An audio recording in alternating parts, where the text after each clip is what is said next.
गुरुर्ब्रह्मा गुरुर्विष्णु गुरुर्देवो महेश्वरा गुरु साक्षात परब्रह्मा तस्मै श्री गुरुवे नमः। तस्मै श्री गुरुवे नमः। तस्मै श्री गुरुवे नमः। और इस समय हम सत्संग करते हैं। तो सबसे पहले जो शुरुआती जानकारी है सिद्ध योग की, उससे पहले गुरु पूर्णिमा का अवसर आ रहा है 13 जुलाई को। और गुरु पूर्णिमा का अवसर बहुत विशेष होता है। गुरु पूर्णिमा के अवसर पर हर शिष्य को गुरु के प्रति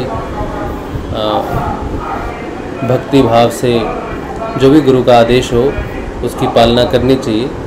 और हमारे लिए तो कई जगहें हैं जाने के लिए, घर में ही रहेंगे तो भी अच्छी बात है, घर में रह के भी गुरुदेव का नाम जप ध्यान करो, बहुत अच्छी बात है। कोई अगर जा सकता है कहीं गुरु पूर्णिमा पे तो काजलवास जा सकता है, पलाना धाम जा सकता है, जामसर जा सकता है, जोधपुर जा सकता है। जहाँ भी श्रद्धा हो, जहाँ भी विश्वास हो आपका, आप वहाँ जा सकते हैं और गुरु पूर्णिमा के अवसर पर गुरुदेव को नमस्कार कर सकते हैं।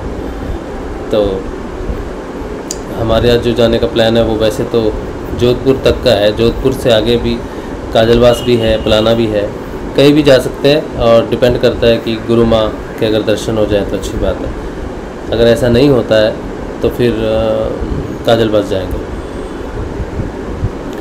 13 जुलाई को। ठीक है, अच्छा चलिए।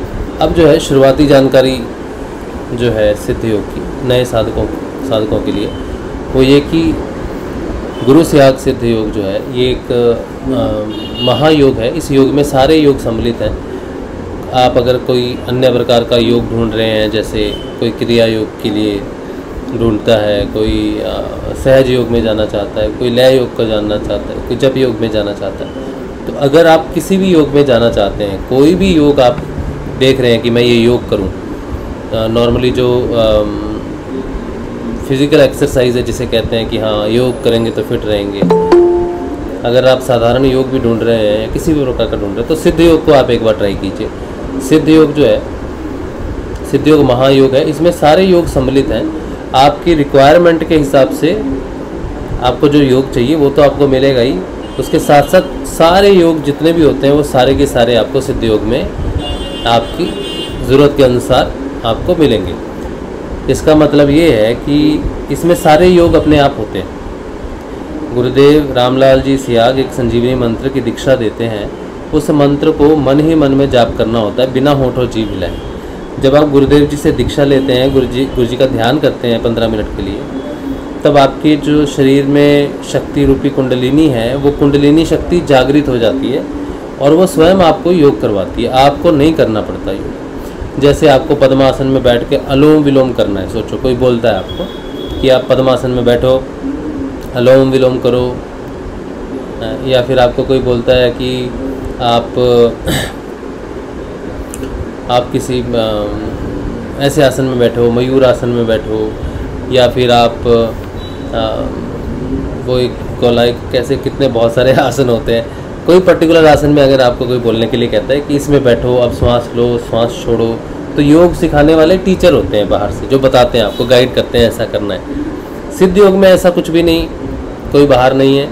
गुरुदेव आपको जब दीक्षा देते हैं तो आपके अंदर की जो कुंडलिनी जागृत होती है, आप मंत्र जाप करते हो और गुरु जी का ध्यान करते हो।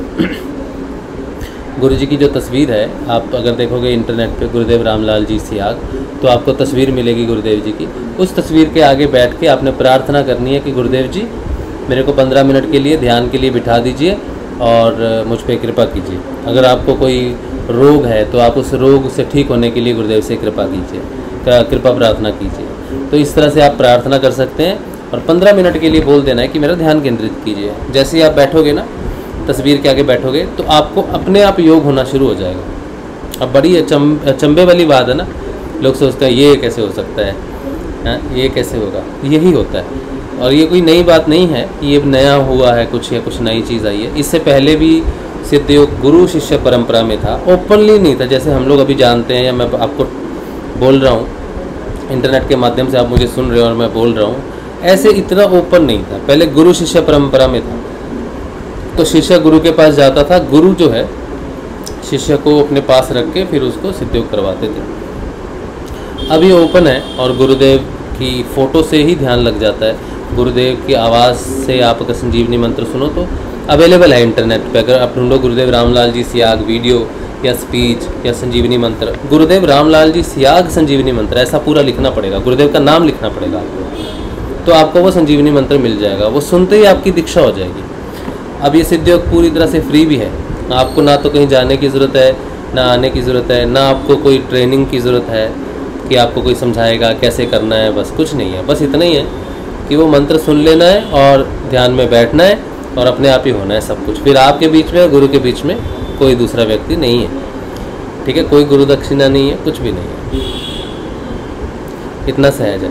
अब जो योग होगा, जो क्रिया होगी आपको, वो आपके शरीर के हिसाब से होगी। सोचो आपको कोई पर्टिकुलर आसन लगना है तो वो अपने आप लगेगा, आपने बस सहज अवस्था में पलथी मार के बैठ जाना है बस, ठीक है। अगर आप बैठ नहीं पा रहे, किसी वजह से पैर में दिक्कत है, प्रॉब्लम है, तो सोचेंगे मैं कैसे योग करूँ ना, तो कोई बात नहीं, आप लेट जाना आसानी से, चेयर पे बैठ जाओ, अपने बेड पे लेट जाओ, कैसे भी लेट जाओ और उस मंत्र का जाप करो, गुरुदेव से प्रार्थना करो। फिर जो भी योग लेटे लेटे होना वो आपको लेटे लेटे योग होगा। कई पूरी तरह से स्वस्थ होते हैं, या कईयों को योग नहीं होता, उनके शरीर में अभी वो ऊर्जा उस तरह से प्रवाहित हो, इसलिए उनको योग नहीं भी होता, फिर उनको ध्यान लगता है, आनंद आता है मंत्र जाप में, ठीक है। और देखो आप बचपन से बहुत सारे मंत्र जपते आ रहे हो, बहुत सारे जपते हैं हम लोग, लेकिन हमें कभी भी उस मंत्र का एजपा जाप नहीं लगता।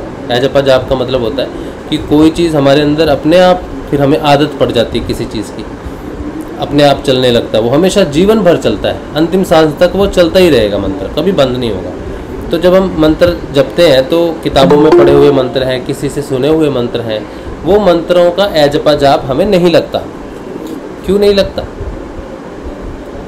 क्योंकि सोचो कि आपके पास मंत्र समझ लो एक गाड़ी की तरह है, आप उसे जप रहे हो, ध्यान करके जप रहे हो, कोशिश करके जप रहे हो, तो समझो आप उसके पैडल मार रहे हो, साइकिल के पैडल मार रहे हो, या आप उसको चलाने के लिए धक्का दे रहे हो, तो वो आप जप रहे हो तो जपा जा रहा है, आगे चल रहा है, ठीक है। जैसे ही आपने वो छोड़ दिया, वो साइकिल वहीं रुक गई, गाड़ी वहीं रुक गई, उसमें कोई पेट्रोल नहीं है, क्योंकि पेट्रोल का मतलब है आप याद करके उसको जप रहे हो, बैठ के जप रहे हो, 1 माला 2 माला, ये आप उसको जप रहे हो, गाड़ी चल रही है।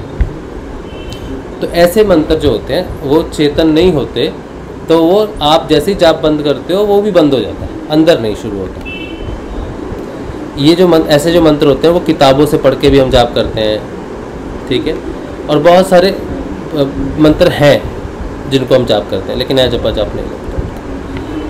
जो गुरु ने दिया है मंत्र, अगर वो गुरु चेतन है, सारे गुरु तो चेतन नहीं होते, कुछ गुरु तो टीवी पर भी आते हैं ना, टीवी पे आके बोलते हैं आप आज शुक्रवार है आप इनका जाप करो, आज संडे है सूर्य का जाप करो, आज मंडे है आप मून का जाप करो, आज चंद्र का जाप करो, आज बुध का जाप करो, आज मंगल को। तो रोज टीवी पे आते हैं, रोज एक नया मंत्र देते हैं आप।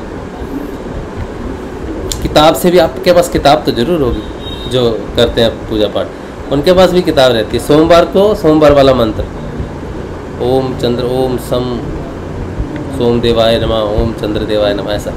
फिर मंगलवार को हनुमान जी का करेंगे, फिर बुधवार को बुध का करेंगे, फिर वीरवार को गुरुवार का करेंगे। नाभि पे केसर लगाएंगे, यहाँ भी लगाएंगे, यहाँ भी केसर लगाएंगे, आज थर्सडे है अभी, आज केसर लगाना है इस तरह से फिर शुक्रवार को शुक्रवार का करेंगे। तो रोज़ आप मंत्र बदल देते हो, तो फिर वो मंत्र चलते नहीं, क्योंकि आप बदल देते हो रोज, वो चेतन मंत्र नहीं होते, इसलिए वो आपके अंदर कोई परिवर्तन नहीं करते, ठीक है। अब जो गुरु आपके जीवन में आ जाए, और गुरु अगर चेतन है तो, अगर गुरु चेतन है तो वो आपको एक मंत्र देगा, और उस मंत्र को पहले तो गुप्त होते थे मंत्र, आज भी जो दीक्षा विक्षा होती है वो गुप्त ही रखते हैं बीज मंत्र, ऐसे देते नहीं। लेकिन सोचो गुप्त में भी किसी गुरु ने मंत्र दिया अपने शिष्य को, सुन लिया था, कहीं से पा लिया, खुद किसी गुरु से ले लिया था, अब आगे बांट रहे हैं, तो वो भी आपको गुप्त रूप में दे दिया। आप जब उसे जपोगे तब भी वो आपको प्रभाव नहीं देगा, चाहे वो बीज मंत्र है बड़ा स्ट्रॉन्ग, फिर भी आपको परिवर्तन में नहीं लेके जाएगा वो, क्योंकि आपको जिस गुरु ने दिया है वो गुरु चेतन नहीं है।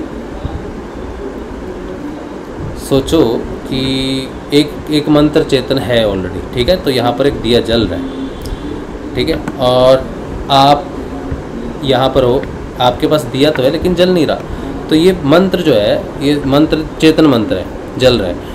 और आप तक पहुँचने के लिए कोई गुरु आता है और वो आप तक पहुँचाता है, ठीक है।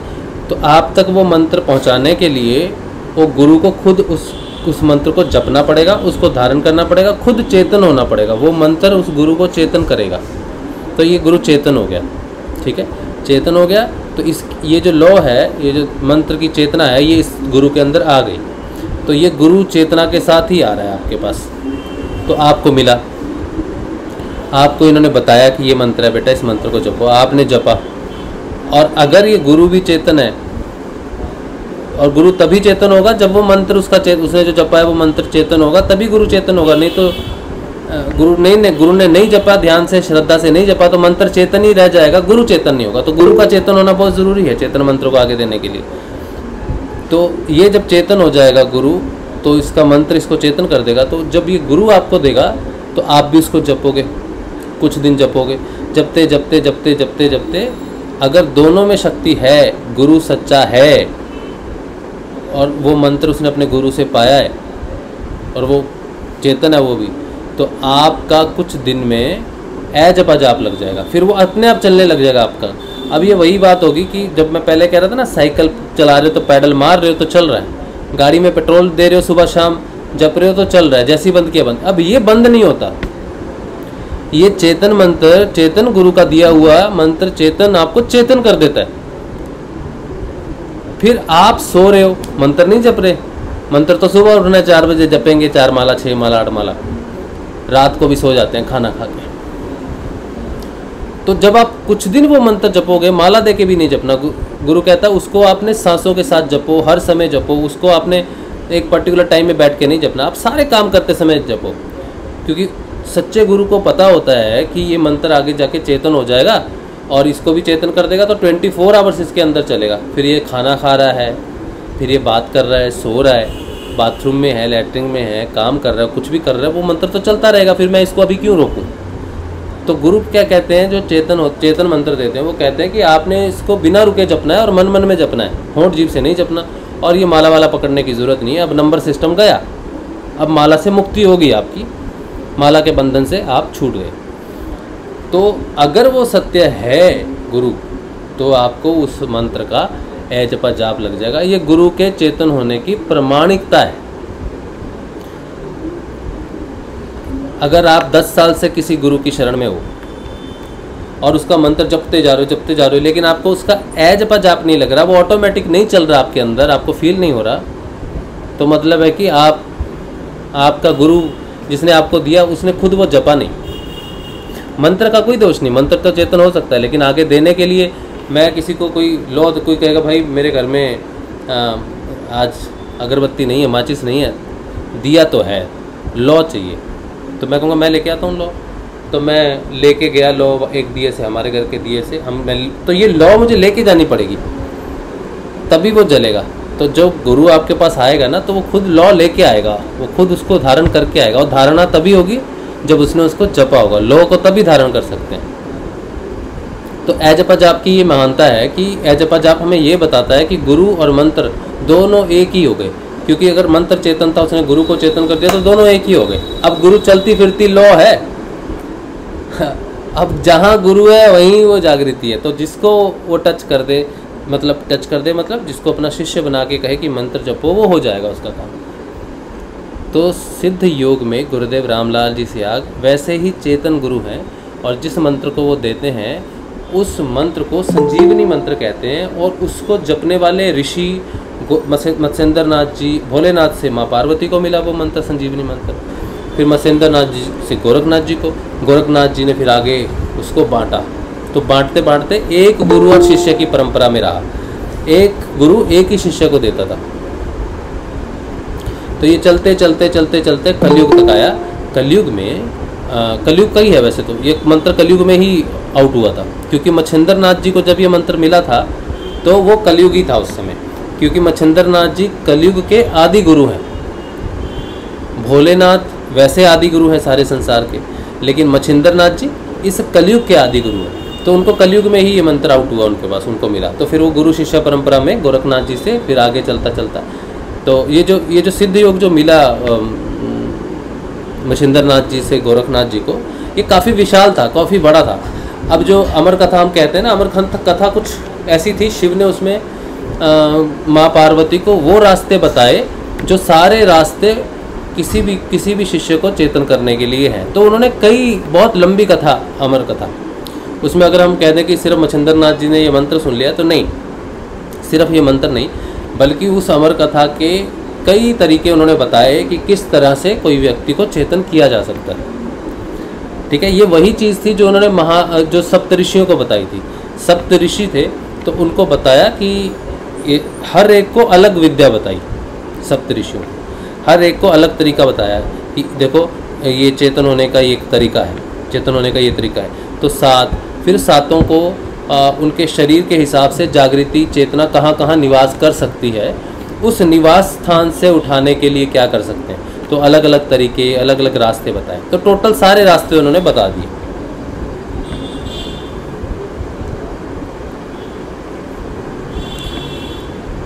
ठीक है जी, सारे रास्ते उन्होंने बता दिए। तो कुंडली में आ जाते, जब कोई व्यक्ति जन्म लेता है तो उसके जन्म में एक जन्म पत्री बनती है।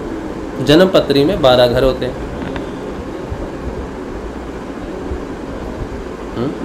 12 घर होते हैं ना। और फिर नवग्रह होते हैं, 9 ग्रह होते हैं, 2 छाया ग्रह और 7 होते हैं प्लैनेट्स, बाकी 2 छाया ग्रह मानते हो। तो जो हम वीकेंड के हिसाब से देखते हैं, सप्ताह के हिसाब से देखते हैं, तो राहु केतु का कोई अलग से दिन मनाते नहीं, उनको एडजस्ट कर लेते हैं। किसी मंगल को राहु के साथ शायद एडजस्ट कर लेते हैं, मंगल को केतु के साथ एडजस्ट कर लेते हैं, और ऐसे करके कर लेते हैं एडजस्ट। लेकिन मूलतः 7 ग्रह जो है, 7 ग्रहों के हिसाब से 7 दिन बनाए गए, जिससे प्रकृति जो है वो नियम में रहती है। ठीक है, फिर उसको 12 महीने, उसमें 12 महीने आ जाते हैं। तो ये जो 7 दिन हैं, ये ही 12 महीने में रिपीट होते हैं। ठीक है, तो हर ग्रह के पास अगर सारे ग्रहों की अपॉर्चुनिटी मिलाई जाए जागृत होने के लिए, एक व्यक्ति सोमवार को हो रहा है, एक मंगलवार को हो रहा है, एक बुधवार को हो रहा है, वो काफ़ी कैलकुलेशन के साथ अगर देखा जाए तो टोटल 12 × 7 कितना होता है? 12 × 7 84, राइट? 84 ही होता है ना? 84 होता है, 84 ही होता है। तो ये 84 मुख्य तरीके। ठीक है, तो सप्तऋषियों के पास ये 7 × 12 पूरे साल के हिसाब से और पूरे ग्रहों के हिसाब से, किसी भी ग्रह में कोई व्यक्ति पैदा हो रहा है, किसी भी दशा में कोई व्यक्ति पैदा हो रहा है, तो उसके पास मानव जीवन आ गया, मनुष्य जीवन आ गया, वो किसी भी दशा में पैदा हुआ है। तो ये जो संजीवनी मंत्र है, ये जो विद्या है, वो उस व्यक्ति को, क्योंकि कोई व्यक्ति अभी बहुत अच्छे ग्रहों में पैदा हो सकता है ना, और उसको तो गुरु कृपा प्राप्त हो गई। लेकिन कोई व्यक्ति अगर बहुत ही बुरे ग्रहों में भी पैदा हो जाए और उसके पास कोई रास्ता ही नहीं है, तो भी वो निकल सके वहाँ से, उसके लिए भी रास्ता बना दिया शिव ने। अच्छा, ये बात कैसे सिद्ध होती है? ये बात सिद्ध होती है जब गंगाई नाथ जी ने गुरुदेव से कहा कि बेटा जो भी आएगा दीक्षा लेने के लिए, पहले गुरुदेव चयन करते थे शिष्यों का,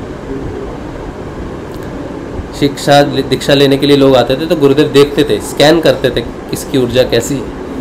तो गुरुदेव कुछ लोगों को कहते थे आप जाओ, अभी समय नहीं है, और कुछ लोगों को दीक्षा देते थे, सिलेक्टिव कुछ शिक्षा देते थे। फिर बाबा गंगाई नाथ जी का उनको आदेश हुआ कि जो भी तेरे दरवाजे पे आएगा ना, वो खाली हाथ नहीं जाना चाहिए, क्योंकि ये जो रास्ता है ना, ये सबके लिए खुला है।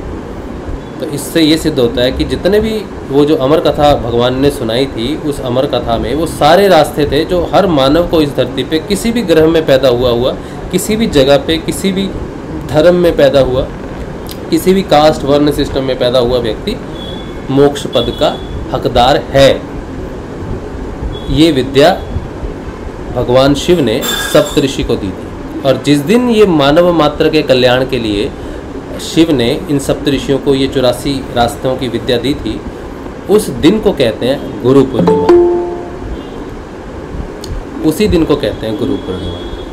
तो ये जो गुरु पूर्णिमा का अवसर होता है, ये उद्धार का समय होता है। हर इस दुनिया में जितने भी लोग हैं वो सारे, कोई कैसा भी है, इस दिन अगर अपने गुरु के प्रति सच्ची श्रद्धा से, विश्वास से समर्पण कर दे, नमस्कार करे कि प्रभु मैं बड़ा मलिन हूँ, मैं दुखी हूँ और मैं आपकी कृपा का पात्र बनना चाहता हूँ, मेरा उद्धार करो, इस दिन ऐसी प्रार्थना करे तो उस पर शिव अनुग्रह होता है। आज शिव की दया बरसती है, मतलब गुरु पूर्णिमा के दिन शिव की दया बरसती है। तो इस दिन गुरु पूर्णिमा का गुरु और शिष्य का जो संबंध है ये बड़ा पवित्र माना जाता है। आज ही के दिन इनका बंधन बनता है। जैसे हम लोग शादियां करते हैं ना, तो हम मुहूर्त निकालते हैं कि नवंबर की 13 तारीख का शुभ मुहूर्त निकला है शादी के लिए, उसके बाद फिर जनवरी तक कोई मुहूर्त नहीं है। तो अगर ये देखा जाए, शिष्य और गुरु का बंधन बनाना है और कहना है भी शिष्य भाई, शिष्य तेरा मुक्त होने का 13 जुलाई एक ऐसी डेट है जिस दिन तेरी मुक्ति का दरवाज़ा खुलेगा। बोला 13 तारीख को तो जी मुझे बहुत काम है ऑफिस में, सुबह जाना है 6 बजे, बॉस ने काम दिया है, रात को मैं बिजी रहूँगा 11 बजे तक, तो 13 तारीख को तो मुक्ति वाला रास्ता मुझे नहीं, आप कोई और डेट निकालिए। तो फिर बोला अगले साल है। फिर तो ठीक अगले साल बाद जब ये पूर्णिमा आएगी, गुरु पूर्णिमा, तब है, फिर अगले साल मुक्ति का मार्ग खुलेगा। तो तब तक जिंदा भी रहेंगे, रास्ते में अगर 1 साल के बीच में लुढ़क गए तो कोई जन्म को ठिकाना, तो मृत्यु का कोई थोड़ी पता होता किसी को, कोई गारंटी तो है नहीं, कोई गारंटी लेके नहीं बैठा इस दुनिया में कि अगले साल पक्का करेंगे। हाँ फिक्स, अगले साल फिक्स करते हैं लोग लेकिन वो कर देते हैं, बस ईश्वर के भरोसे कर देते हैं, अपने भरोसे तो नहीं करते, तो कोई भरोसा नहीं है। तो 13 तारीख जुलाई को जो गुरु पूर्णिमा आ रही है, इस दिन वो कपाट खुलते हैं। आपके तो खुल चुके ये गुरु पूर्णिमा का महत्व, जब गुरु शिष्य परंपरा है, या फिर आज भी इसका बहुत परंपरा, आज सारे शिष्य जो लोग होते हैं जिनको ये जानकारी हो जाती है, एटलीस्ट वो झुकते तो हैं गुरु के आगे, सच्चे मन से झुकेंगे तो कपाट खुल जाएंगे। आप जो गुरुदेव की ऑलरेडी आ चुके, आपके लिए तो हर दिन गुरु पूर्णिमा है, क्योंकि गुरु की दीक्षा तो गुरुदेव रामलाल जी स्याग की दीक्षा तो अब 24 आवर्स 7x24 चल रही है, हर जगह चल रही है। अब तो हर क्षण गुरु पूर्णिमा, ये कलयुग का समय हर क्षण गुरु पूर्णिमा की तरह ही चल रहा है। लेकिन फिर भी हम इस दिन की महत्ता को समझें।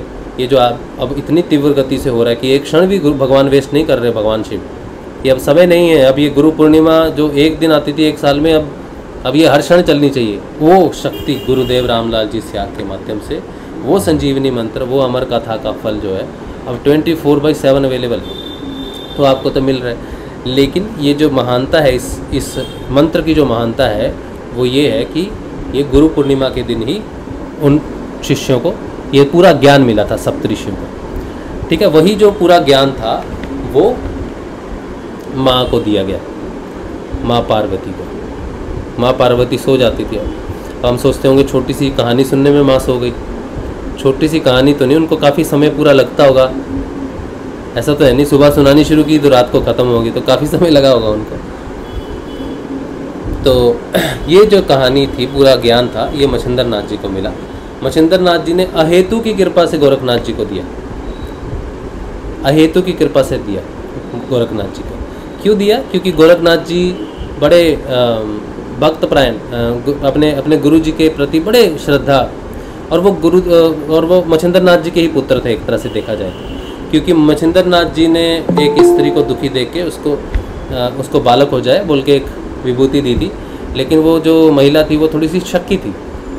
उसका जो पति था वो संतों में, साधुओं में विश्वास करता था, और वो लाया।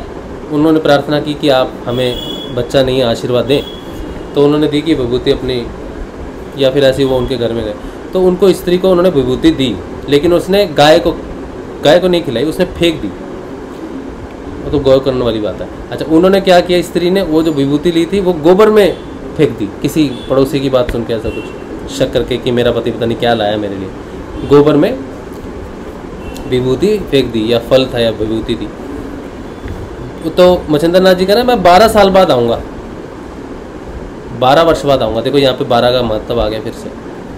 12 वर्ष एक ऐसा समय है, 12 महीने, 12 दिन, 12 क्षण, 12 सप्ताह, और 12 सप्ताह, 1 तिमाही बनता है हाँ? तो हाँ 12 सप्ताह, 12 महीने और 12 साल। तो उन्होंने कहा मैं 12 साल बाद आऊँगा। 12 साल की वो तपस्या है, वो 12 साल का पीरियड होता है। तो वापस आए तो उन्होंने कहा भाई मैं तो फेंक दिया था गोबर में, आपने जो दिया था। तो उन्होंने फिर जगाया गोरखनाथ जी को वहाँ से। गोरखनाथ जी तो निकल नहीं रहे थे, तपस्या में थे। तो वहाँ से उन्होंने अपनी माया से गोरखनाथ जी को वहाँ से निकाला। तो बोला अब ये मेरा पुत्र है, अब तुम्हारा नहीं है, तुमने तो इसका त्याग दिया, तो ये मेरा पुत्र है इसलिए मेरे साथ जाएगा। तो गोरखनाथ जी को साथ लेके चले गए। तो माई बाप जो हैं गोरखनाथ जी के, वो मछिंदर नाथ जी उनके पिता हैं एक तरह से। गुरु रूप में भी पिता है, वैसे भी उनसे ही उनकी उत्पत्ति हुई है, उनकी शक्ति से ही पैदा हुए। गोरखनाथ जी का ऐसे गर्भ से जन्म नहीं हुआ, साक्षात शिव हैं गोरखनाथ जी, साक्षात शिव है।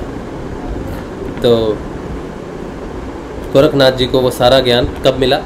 जब वो अपने गुरु के लिए भिक्षा लेने गए। भिक्षा लेने गए तो एक औरत ने कहा कि तुम जो साधु बने फिरते हो ना, ढोंगी हो तुम लोग, खाना खाने के चक्कर में तुम घूमते हो, और तेरे को अभी दही बड़ा बहुत अच्छा लगा खाने में, तो तू अपने गुरु के नाम से मांगने आया है फिर से कि मेरे गुरु को बड़े अच्छे लगे हैं।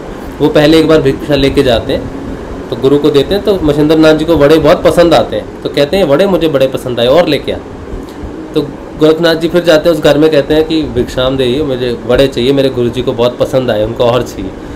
तो वो औरत उनको ताना मारती है कि अपने गुरु के नाम से खुद लेने आया है। तो बोला नहीं मैं सच बोल रहा हूँ, गुरु जी को ही चाहिए। तो बोल रहे चाहिए गुरु जी को चाहिए, तो फिर तू अपनी आँख निकाल के रख, तू एक आँख निकाल के रख, मैं वड़ा लेके आती हूँ। तो बोला ठीक है माई आप वड़ा लेके आओ, मैं तब तक आँख निकाल के रखता हूँ। तो उन्होंने अपनी आँख निकाल के हाथ में रख ली, और वो जब आई तो बोले माई वड़ा दे दो या आँख ले लो। तो वो तो चिल्लाई, डर गई, ये क्या कर दिया तूने। उसको नहीं मालूम था कि ये ऐसा कर देगा सच में, उसने तो ऐसे ही बोल दिया। उसको क्या पता कि पागल होते हैं कुछ गुरु के पागल भी होते हैं कुछ। तो उसने बोला मैं इसका क्या करूँगी, ले जा अपनी आँख को और ले जा इस बड़े को भी। तो उन्होंने कहा ठीक है माई, नहीं चाहिए तो ठीक है। तो उन्होंने अपनी आँख ऐसी रख ली और कुछ कपड़ा बांधा, तो ऐसे रख के गुरुदेव के पास चले गए। बोले गुरुदेव आपके लिए वड़ा लाया हूँ। तो उन्होंने कहा बेटा ये तेरी आँख में क्या हुआ, खून निकल रहा, क्या हुआ तेरा? तो बोला वो गुरुजी वो ऐसे घटना सी होगी, वहाँ पर ले लिया। तो इतने सहज भाव में उन्होंने उस चीज़ को गोरखनाथ जी ने रखा कि मछिंदर नाथ जी का जो उस समय जो उनके हृदय में जो गोरखनाथ जी की भावना प्रकट हुई कि यही वो शिष्य है जिसे शिव जी ने कहा था कि एक ही शिष्य को देना जो काबिल शिष्य हो, जो शिष्य शिष्यत्व को धारण करे या शिष्यत्व को प्रूव करे, जिसके शिष्य होने पे आपको गर्व हो कि ये मेरा शिष्य है, उस शिष्य को ये देना, एक ही को देना बस। सबको नहीं दे सकते। शिष्य 100 बना लो, 1000 बना लो, लाख बना लो, लेकिन वो शिष्य जिस पे तुम गर्वित हो, जो इस शिक्षा का सच्चा अधिकार है, उसी को देना। वो मेरी कृपा से ही आएगा। सच्चा शिष्य शिव की कृपा से ही आएगा। तो फिर उन्होंने कहा कि मेरे पास जितनी भी विद्या है, जितनी भी शिक्षा है, हे गोरक्ष मैं वो सारी शिक्षा तुझे प्रदान करता हूँ। तो अहेतु की कृपा से गोरक्षनाथ जी को वो सारी विद्या उन्होंने अपनी शक्ति से उनको दे दी, सारी शिक्षा। फिर तपस्या भी बहुत की गोरक्षनाथ जी ने। अब गुरु जब दे देते हैं ना, सोचो गुरु जी ने आपको 10 रुपये दे दिए, अध्यात्म के 10 रुपये की बात कर रहा हूँ, या फिर चलो भौतिक रूप से समझ लो, भौतिक पिता ने आपको 10 रुपये दिए कि बेटा ये 10 रुपये है और इसको खर्चा करना है तेरे को। लेकिन अब आपको गिनती नहीं आती 10 होते कितने, पता ही नहीं 10 होते कितने, 1 रुपये में कितने पैसे होते हैं, फिर वो 10 रुपये में कितने रुपए होते हैं, ऐसा मालूम नहीं है समझो आपको। इसी तरह से आध्यात्मिक पुत्र को जब आध्यात्मिक पिता की संपत्ति मिलती है तो उसको उसका ज्ञान ही नहीं होता कि मेरे पास है क्या और मैं इसको प्रयोग कैसे करूं, ये भी उसको नहीं पता होता। गुरु जी दे देते हैं, सबको दे दिया, आप सबके पास दिया हुआ है, ऐसा नहीं है किसी एक को दिया, गुरु जी ने सबके लिए दिया हुआ सेम। लेकिन अब कोई यूज़ कर पा रहा है, कोई नहीं कर पा रहा है। ये इसका बस यही कारण है कि शिष्य को गुरु द्वारा प्राप्त उस धन को अर्न करने के लिए तपस्या करनी पड़ती है। और जब उस तपस्या से उस शिष्य के अंदर वो कपाट खुल जाते हैं, वो चेतनता आ जाती है, वो विद्या धारण कर लेता है, उस विद्या से गुरु जी ने जो दिया है आपको, फिर वो आपको समझ में आएगा कि ये तो 10 रुपये हैं भाई, ये तो 10 है, इसमें से 2 रुपये तो हम खर्चा कर सकते हैं, 2 लोगों को बताएंगे और ये फिर देखो, फिर वो 2 रुपये खर्चा करते हो, आध्यात्मिक धन 2 रुपये आपने खर्चा कर दिए। और फिर देखा, अभी देखें पोटली में 10 रुपये थे, अभी 8 बचने चाहिए, पोटली खोली तो 12 रुपये। ये कैसे हो गया, ये कैसे हो गया, मेरे को तो पहले इतना पता था, अब मैं इतना जानता हूँ। फिर बोला ये तो कम होना चाहिए था, मैंने तो बांट दिया, मैंने तो अपना, लोग कहते हैं ना एक्सपीरियंस बता दो तो वो अनुभव होना ख़त्म हो जाता है, ऐसी लेकिन सिद्ध योग में ऐसा नहीं, अनुभव बताओ तो बढ़ता है रामधन की तरह। तो जो ज्ञान गुरु ने दिया है 10 के रूप में दिया था, सिर्फ स्टार्टिंग दी थी कि बेटा इसी से ही हो जाएगा काम, जितनी तेरी शक्ति है, जितना तू करेगा दुनिया के लिए उतना ये बढ़ता जाएगा, रुकेगा नहीं। तो अगले दिन उसने कहा 2 रुपये खर्चे, 5 इस बार 5 बांटता हूँ। इस बार 5 बांटे तो देखा 17 रुपये हो गए, 12 के 17 हो गए, जितने बांट रहा उतने इधर बढ़ जा रहे। और जितना फिर कहता है अच्छा 17 है तो 17 ही बांट दो, रखने के क्या है, 17 ही बांट दिए तो देखा 34 हो गए, तो 34 बांट दिए तो 68 हो गए। इस तरह से वो बढ़ता गया, वो हर बार पूरा बांटता है और हर बार उससे डबल आ जाता है, फिर ये धन बढ़ता ही रहता है, ख़त्म ही नहीं होता, क्योंकि इसका कोई अंत नहीं है। तब गुरु की महिमा का ज्ञान होता है कि अंत तो इस ज्ञान का जो आपने मुझे दिया उसका तो है नहीं, बस मुझ में काबिलियत होनी चाहिए कि मैं उस धन को जो गुरुदेव ने दिया उसको खर्चा करने के काबिल हो जाऊं। गोरखनाथ जी ने भी तपस्या की और जितना धन उनको मच्छिंद्र नाथ जी से मिला था उन्होंने सारा वो बर्तन में सारा ले लिया। फिर जब सारा ले लिया उन्होंने, उसके बाद उन्होंने उस सारी विद्या को 12 भागों में फिर विभाजित किया अब फिर 12 आगे देखो, उन्होंने इसको 12 भागों में विभाजित किया। फिर से 12 भागों में से 11 भाग उन्होंने शिव उपासना के रखे कि शिव की उपासना करने से ऐसे ऐसे करके हम पहुंच सकते हैं। एक हिस्सा, एक विभाजन जो उन्होंने किया रखा, उसमें रखा आई पंथ, उसको आई पंथ कहते हैं। उसमें कुछ भी नहीं करना पड़ता, उसमें माँ करती है सब कुछ। इसमें तो शिव की उपासना में आप करो जो करना है, लेकिन एक पंथ ऐसा था जिसमें शिष्य के लिए माँ सब कुछ करती है, उसको बोला गया आई पंथ। उस आई पंथ में माँ कुंडलिनी को जागृत कर दिया, बाकी कुछ भी नहीं करना, सिर्फ माँ कुंडलिनी को जागृत कर दिया, कुछ भी नहीं करना, बाकी सब माँ कुंडलिनी स्वयं ही करती है। अब गोरखनाथ जी ने जब सिद्ध योग को अष्टांग योग को डिफाइन किया था, तो गोरखनाथ जी ने उसको 6 अंगों वाला बताया। सिद्ध योग को 6 अंगों में, अष्टांग योग को 6 अंगों से कहा। उन्होंने यम और नियम को कंसीडर नहीं किया, उन्होंने शुरू किया आसन, प्राणायाम, प्रत्याहार, धारणा, ध्यान और समाधि। जिस शिष्य के अंदर यम और नियम नहीं है वो शिष्य होने का अधिकारी ही नहीं है,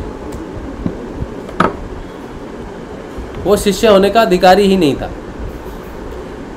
ठीक है। लेकिन आई पंथ में यहाँ तक आते आते जो ये पंथ जो रखा गोरखनाथ जी ने, इसमें खाली रास्ता एक छोड़ दिया, बाकी सब में रास्ते जो हैं वो 6 यम नियम से त्याग करके वो सब धारण करके तब जाते हो आप उसमें।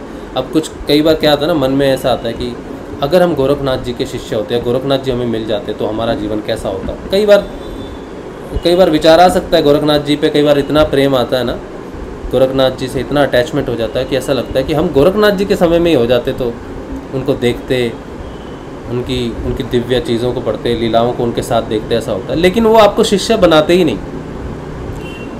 क्योंकि गोरखनाथ जी का शिष्य वो व्यक्ति है जिसका यम और नियम सिद्ध हो चुका है, और यम नियम सिद्ध होने में तो भैया बहुत मुश्किल है, ठीक है। तो पहले वो होता है, तो फिर उसके बाद, लेकिन उन्होंने एक पथ छोड़ दिया, एक आई पंथ पथ छोड़ दिया, जिसमें वो उन्होंने 8 अंग ही छोड़ दिए, यम भी नियम भी। बोला जिनका यम नियम नहीं भी सिद्ध होता ना, माँ उनके लिए कर देगी। और वो आई पंथ बढ़ता बढ़ता एक शिष्य से, एक गुरु से, एक शिष्य से होता होता गुरुदेव रामलाल जी से आग तक हमारे तक पहुँचा। अब जितने भी हम ग्राउंड लेवल के लोग हैं इस दुनिया के अंदर में, इनमें से किसी में क्षमता नहीं है कि उनका यम और नियम सिद्ध हो। तो सबसे आसान तरीका गोरखनाथ जी ने आई पंथ के लिए रख दिया और कह दिया बस गुरु को समर्पण जो व्यक्ति कर देगा वो उसका काम हो जाएगा। तो मानव मात्र के कल्याण हेतु ये आई पंथ है, माँ ही मुक्ति का कारण है। देखो माँ पीछे, इसके बिना हो नहीं सकता। अब ये आई हैं 2 साल बाद यहाँ पर। वैसे तो माँ का जयकारा हो गया था शुरू 6-8 महीने 1 साल पहले शुरू हो गया था। माँ का जयकारा 1 साल पहले शुरू हो गया, 1.5 साल पहले। अब देख एक चीज़ और मैं बताता हूँ आपको, सिद्ध योग में माँ, गुरु माँ जो है ना, ये एक तरह से समझो कि अपने आप को छुपा के ही है एक तरह। शुरू में जब मैं सिद्ध योग में आया था तो मैंने बड़ी कहानियाँ सुनी, लोगों ने सुनाई आके, जो पुराने शिष्य थे वो सुनाते थे। वो माँ के बारे में हमारे मन में गलत धारणा उन्होंने पैदा की, गलत स्टोरीज़ बनाई और उन स्टोरीज़ को उन्होंने छोड़ भी दिया। तो वो स्टोरीज़ पहुंची, मेरे पास भी पहुंची थी स्टोरी की। गुरुदेव और गुरु माँ की फ़ोटो थी, गुरुदेव ने कुल्हाड़ी से उसको तोड़ दिया था, फाड़ दिया था, क्यों लगाया। ये कहानी प्रचलित कर दी, ये झूठी खबर फैला दी सारी। और जब मैं नया शिष्य था उस समय, मुझे को कुछ पता नहीं था। ये कहानी ऐसी कि गुरुदेव ने कहा है कि गुरु माता का फ़ोटो नहीं रखना, ये नहीं करना। फ़ोटो तक उन बेशर्मों ने माँ की फ़ोटो तक को ना रखा जाए घर में, ऐसी कहानियाँ, ऐसी झूठी कहानियाँ फैलाई और वो हम तक पहुँची, मेरे तक भी पहुँची। उस समय सत्संग नया शुरू हुआ था हमारा। उस समय मेरे अंदर माँ का ज्ञान प्रकट नहीं हुआ था, अंदर से प्रकट नहीं हुआ था। उस समय माँ के लिए नहीं प्रकट हुआ। माँ सूक्ष्म है ना, गुरुदेव का तो हो गया तो सत्संग शुरू हो गया, नहीं तो सत्संग शुरू नहीं होता। तो गुरुदेव का तो धीरे धीरे सत्संग होना शुरू हो गया, उनकी तरफ से हम खुलने लग गए। लेकिन माँ बहुत ही सूक्ष्म रही। माँ की कृपा देखो, माँ का इतना लोग विरोध करते हैं या माँ के बारे में इतना कुछ कहते हैं, फिर भी वो कुंडलिनी शक्ति माँ ही है, फिर भी वो काम करती है हमारे लिए, हमारा उद्धार करती है। फिर माँ का रहस्य खुला कब, मेरे लिए कब खुला, मुझे कब पता चला कि माँ के बारे में जो बातें फैलाई गई हैं, झूठी बातें फैलाई गई हैं, ऊपर से माँ ने खुद को भी अपने कवर कर लिया। माँ कहती है मेरी फ़ोटो मत दो, माँ ने खुद भी अपने आप को आने नहीं दिया। तो वो जो व्यक्ति थे ना जिन्होंने कहा था कि माँ गुरुदेव और माँ की फ़ोटो कुल्हाड़ी से काट दी, वो एक्चुअल में गुरु माँ के आदेश से ही कार्य कर रहे थे एक तरह से। क्योंकि कृष्ण ने कहा ना, जो मेरे लिए काम कर रहा है वो भी मेरा है, जो मेरे विपरीत काम कर रहा है वो भी मेरा ही पर्पस सिद्ध कर रहा है। तो माँ को एक्चुअली कवर चाहिए था। तो इस तरह के बुद्धिहीन व्यक्ति ही कार्य कर सकते थे, कोई श्रद्धा वाला व्यक्ति तो नहीं करेगा कार्य, बुद्धिहीन ही करेगा। तो वो बुद्धिहीन व्यक्तियों ने क्या किया, माँ को बदनाम करने की कोशिश की, आज भी करते हैं। वो मेरे वीडियो की क्लिप चलाते हैं, बहुत पुरानी है वो तब की क्लिप है जब माँ का ज्ञान अंदर से प्रकट नहीं हुआ था।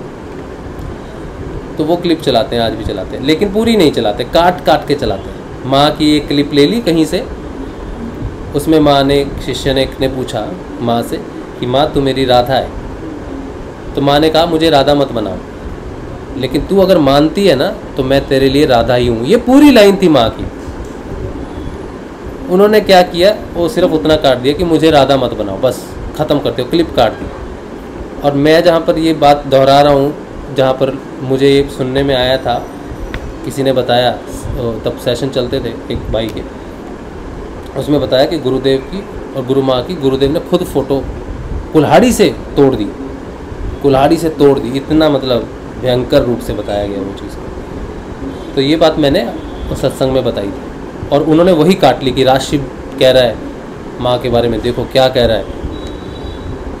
और गुरु माँ भी फिर पता नहीं वो किस तरह से प्रचार करना चाहते हैं। मतलब मेन था यही कि वो गुरु माँ को बदनाम ही करना चाहते थे कि गुरु माँ भी कह रही मैं राधा नहीं हूँ, राजशिव भी कह रहा है कुल्हाड़ी से तोड़ दी थी, और एक व्यक्ति और है उसमें, उस वीडियो में, वो तो माँ की अभी भी माँ से उतना स्नेह नहीं है, माँ में मानता भी नहीं है वो व्यक्ति, तो उसकी भी कोई स्टेटमेंट ले ली। अब ये स्टेटमेंट सिर्फ माँ को कोई माँ मान ना ले, कोई शक्ति मान ना ले, कोई राधा मान ना ले, इसीलिए प्रचार किया जा रहा है। अब जो नहीं मानते गुरु माँ में, उन पे वो वीडियो कैसे असर कर रहा है नहीं पता, लेकिन जो मानते हैं वो दुखी हो जाते हैं, वो मुझसे दुखी हो जाते हैं और मुझसे नफरत करने लग जाते हैं कि मैंने ऐसा बोला। तो मैं क्या बोलूँ। अब वो आधा अधूरा वीडियो है, पूरा तो कोई सुना नहीं, किसी ने अपनी धारणा बना ली बस देख के। इस तरह के व्यक्तियों पे कभी भी धारणा नहीं बनानी चाहिए जो आपको आधी अधूरी बात लेके देते हैं। अच्छा चलो ठीक है, दे दिया, वो माँ की जैसी इच्छा, गुरु की जैसी इच्छा, वही होता है। मुझे जब आंतरिक ज्ञान हुआ गुरु माता का, तब वो मेरे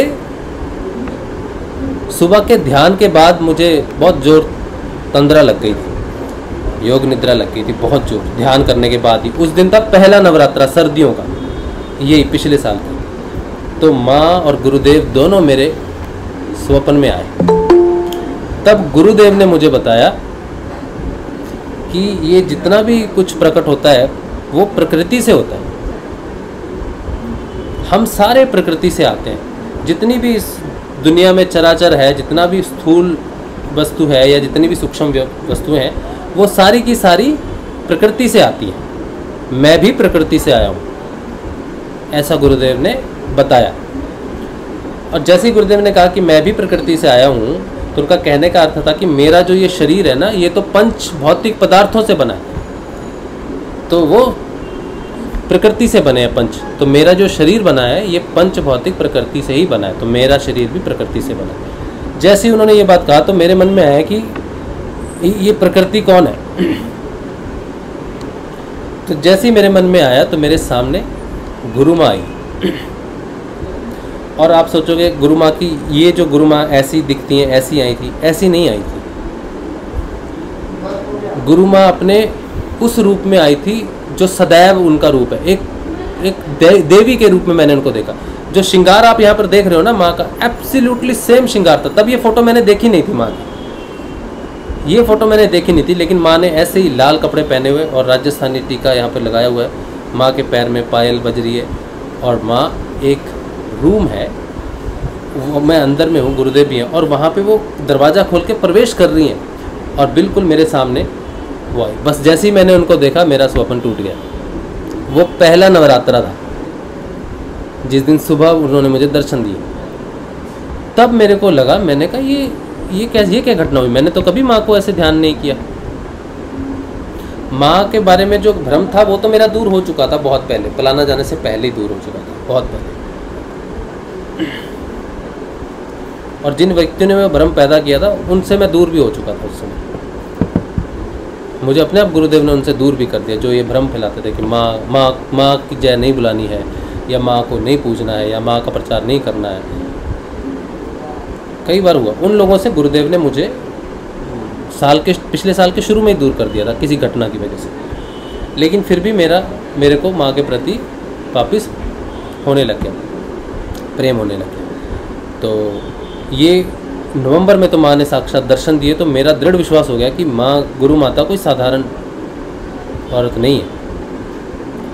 फिर मैंने 2 दिन के अंदर ही काजलवास की टिकट होगी, 2-3 दिन के अंदर ही टिकट होगी, कोई प्लान नहीं था जाने का। 2-3 दिन के अंदर ही टिकट होगी। और अष्टमी के दिन, उससे 8 दिन बाद, 8वें दिन गुरु माँ के साक्षात दर्शन हुए। गुरु माँ के सामने बैठे, गुरु माँ के चरणों को नमस्कार किया, माँ के दर्शन हुए और माँ के लिए चाय बनाई मैंने। माँ ने मेरे हाथ से चाय पी। बहुत लोग थे वहाँ पर, सभी को दर्शन दिए माँ ने। लेकिन मेरा सौभाग्य कि मेरे हाथ से माँ ने चाय पी और गुरु माँ को एक ही माला पहनाई। भगत भाई ने मुझे माला दी कि राज तू पहना दे, तो मैंने माँ को माला पहनाई।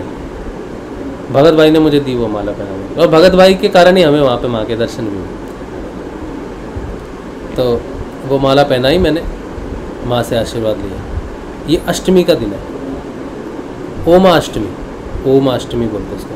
तो अब आप ये सोचो कि मैंने अगर मेरे दिल में अगर गुरु माँ के लिए कुछ भी खटास होती है, मेरे दिल में वो जहर होता जो लोगों ने भरा, तो माँ कभी मुझे सूक्ष्म रूप में दर्शन नहीं देती। और सूक्ष्म रूप के दर्शन देने के ठीक 8 दिन बाद साक्षात रूप में भी दर्शन दे दिए उसने। और ध्यान भी कराया, और माँ के सबसे करीब बैठ के मैंने ध्यान किया। और जब माँ ने ध्यान करवाया तो हम सब बहुत ज़ोर से, हम सबको क्रियाएं हुई थी उस समय। और जब माँ ने कहा बस ठीक है हो गया, अब बंद कर दो, उसी समय क्रियाएं बंद भी हो गई। उसने कहा क्रिया शुरू करो तो शुरू हो गई, उसने कहा बंद करो तो बंद हो गई क्रियाएं। सबको, एक को नहीं, सबको। और कोई ऐसा नहीं है कि 2 की बंद होगी 2 की नहीं हुई, नहीं, सबको शुरू भी होगी सबको बंद भी होगी, क्योंकि वो साक्षात कुंडलिनी, वो साक्षात मात्र शक्ति है हमारे सामने बैठी। उस समय मैंने देखा माँ की शक्ति को। फिर माँ का मैंने समर्पण भी देखा। उन्होंने सबको नमस्कार किया काजलवास में, और स्वयं जहाँ वहाँ हिंगलाज माँ है, हिंगलाज माँ से जाके बात भी की माँ ने कि हे माँ तू है शक्ति। तो माँ ने ये बोला, मैं उस रूम के बाहर में ही था, माँ क्या बोल रही है, कैसे बोल रही है, कैसे चल रही है, वो सारी चीज़ें मैंने देखी बड़े करीब से, 1 फुट की दूरी से देखी। तो माँ जब अंदर गई तो माँ ने प्रार्थना की हिंगलाज माता की, तू है शक्ति, तो तू इन सब बच्चों का ध्यान रख। तो हिंगलाज माँ तो जानती है कि, और माँ भी यही कह रही कि शक्ति यहाँ पे शक्ति तू है, तेरे को मानते हैं, तू संभाल अपने बच्चों को, ठीक। तो माँ और दोनों माँओं की बातें जब मैंने सुनी तो मुझे ऐसे लगा मैं कोई दिव्य बातें सुन रहा हूँ, कोई बहुत, जैसे 2 देवियाँ बात करती हैं आपस में, वैसे ही वो बात कर रही थी माँ। कितने समर्पण से माँ हिंगलाज को कह रही थी कि तू ही है माँ। 2 सखियों में जैसे बात होती है वैसी बात की माँ ने। और माँ इतनी तेज चलती है कि उसको मैच करना मुश्किल है।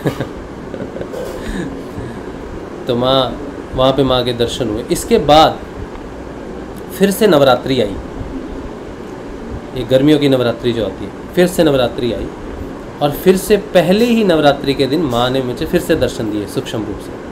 तब मुझे पता नहीं था कि नवरात्रि है। फिर दूसरे दिन भी दर्शन हुए, लगातार 2 दिन सपने में आई माँ।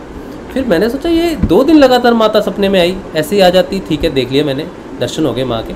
2 बार सपने में आई, क्या बात है। तब मुझे पता चला कि नवरात्रि कल से शुरू हुई है, आज दूसरा नवरात्र है। और जैसे मैंने रियलाइज़ किया फिर नहीं आई, नहीं आई। और फिर उसके बाद मेरी इस यात्रा में, इस सिद्ध योग की यात्रा में हम डेवलप करते हैं, हम माँ तक पहुँचते हैं। माँ एक जगह पर है, हम वो सारे बंधन तोड़ के, वो सारी मुश्किलों को पार करते हुए जब उस स्थिति में पहुँचते हैं, जब हमारा प्रकृति के साथ योग होना होता है, शक्ति के साथ योग होना होता है, जब हमें वो बदलाव आने होते हैं, सूक्ष्म रहस्य खुलते हैं प्रकृति के, तब माँ के साथ माँ का पर्दा धीरे धीरे खुलना शुरू होता है। माँ तब हमारे सामने आना शुरू होती है, सूक्ष्म रूप से आती है। स्थूल रूप से तो आप नहीं पहचान सकते। माँ के पास आप जाओगे, माँ ऐसी बात करेगी, आप लगेगी ये देवी कैसे हो सकती है। वो पर्दा ऐसे डालती है, आप कितने भी बड़े ज्ञानी हो, कितने भी सहनशील हो, आपको पता ही नहीं लगने देगी वो। यही तो माया है ना, वो प्रकृति है। वो कैसे, हम उसको कैसे जान सकते हैं, उसकी इच्छा के बिना नहीं जान सकते। तो ये सत्संग जो हो रहा है, इस सत्संग में भी माँ ने एंट्री ली है। देखो पीछे में माँ की फ़ोटो है, ये पीछे में माँ की फ़ोटो है। और अब मैं आपको वो रहस्य बताता हूँ जो ये फ़ोटो आने के पीछे में एक फोर्स है। जिस व्यक्ति ने, अब है तो वो गुरु भाई ही है, जिस गुरु भाई ने मेरा वो वीडियो वायरल किया जिसमें मैं ये कह रहा हूँ कि गुरुदेव ने गुरु माँ की फ़ोटो को कुल्हाड़ी से तोड़ दिया, वो वायरल किया वीडियो। और फिर माँ, उसी वीडियो में माँ भी है। अब मेरा सौभाग्य देखो, अब मैं अपने सौभाग्य से भी ईर्ष्या करूँ तो चलेगा, इतनी ईर्ष्या तो मैं खुद से कर सकता हूँ। ईर्ष्या ये है कि उस व्यक्ति ने मुझे और गुरु माँ को एक ही वीडियो में रखा। मेरा और माँ का एक साथ वीडियो है, उसमें क्या बातें हो रही है वो दूर की बात है, लेकिन जहाँ माँ है वहाँ मैं भी हूँ। ये मेरे लिए बड़ी सौभाग्य की बात है। इसके लिए तो मैं उनका धन्यवाद करता हूँ कि उन्होंने माँ के साथ मुझे वायरल किया। जितने लोगों ने माँ को देखा उन्होंने मुझे भी देखा। ये मेरे लिए जीवन भर सौभाग्य ही रहेगा। अब तो माँ कंटिन्यूसली फ्रेम में आ रही है ना। वो तो छोटा सा क्लिप है, लेकिन अब माँ कंटिन्यूसली फ्रेम में आ गई। अच्छा, मैं क्या कह रहा था, तो उस व्यक्ति ने जो वायरल किया, माँ को बदनाम करने के लिए किया, हम सबको बदनाम किया, तो उसने पूरा वायरल जब किया, माँ नहीं कहती, तब माँ कहती थी कि तुम तस्वीर मत दो, किसी को भी तस्वीर मत बांटो। अपना माइक बंद रखना है अभी, आपने अभी नहीं बोलना है किसी ने भी, नहीं तो मैं वो लय टूट जाएगी मेरी। अभी ये सत्संग जो चलता है ना, ये उसकी कृपा से ही चलता है, कोई प्लान नहीं करता मैं। तो अपना माइक बंद रखिए सुरोहिनी सिंह जी, अपना माइक बंद रखिए, नहीं तो फिर यहीं पे लाइट उठ जाएगी, यहीं सत्संग खत्म हो जाएगा। कल तो कर दिया, कल हो गया ना? नहीं मैं कर देता हूँ, अच्छा ठीक है। क्योंकि मैं जब बात करता हूँ ना सत्संग में, आप नहीं आए हो शायद, तो एक बार मेरा ध्यान भटक गया तो फिर वो लाइट टूट गई, फिर नहीं बनती वो एक बार में, इसीलिए मैं, प्रार्थना ही है और कुछ नहीं, बाद में बात जरूर करेंगे। तो मैं क्या कह रहा था कि हाँ, तो उस व्यक्ति ने जो किया, फिर मैंने ये गुरु पूर्णिमा पे माँ के लिए एक वंदना लिखी है। तो मैं चाहता था कि वो वंदना माँ के लिए मैं गाऊं और वो भी वायरल हो, लोगों को पता चले एटलीस्ट कि जो भ्रम फैलाया जा रहा है वो सही नहीं है। लेकिन मुझे लगा कि वो ठीक भी नहीं है। चलो, माँ की वंदना तो मैंने आपको सुनाई दी थी, कल ही सुना दी थी, परसों सुना दी थी। लेकिन उसके बाद मैंने कहा जब माँ की फ़ोटो ही आ गई है यहाँ पर, फिर किसी को क्लैरिफिकेशन देने की बात ही नहीं बनती। मैं किसी को जाके समझाऊँ इसकी ज़रूरत ही नहीं है, वो आ गई है सत्संग में। अब मेरे लिए तो मेरी माँ ही सब कुछ है ना, मैं किसी को प्रूव नहीं करना चाहता कि मैं माँ के प्रति कैसा हूँ। ये सत्संग में है, बस यही सब कुछ प्रूव कर देता है।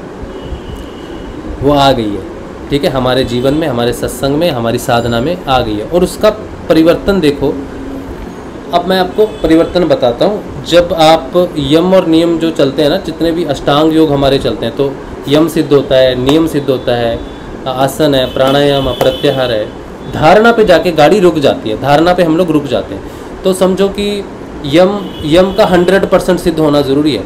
तो यम अगर 10% सिद्ध हो जाएगा, नियम 5% हो गया, इस तरह से थोड़ा थोड़ा सिद्ध होने से हम धारणा तक पहुंचने शुरू हो जाते हैं। तो थोड़ा थोड़ा यम सिद्ध हो गया, फिर थोड़ा और नियम सिद्ध हो गया, फिर और सिद्ध हो गया, वो सारे सिद्ध होते होते धारणा धीरे धीरे 100% कंप्लीट होनी शुरू होती है।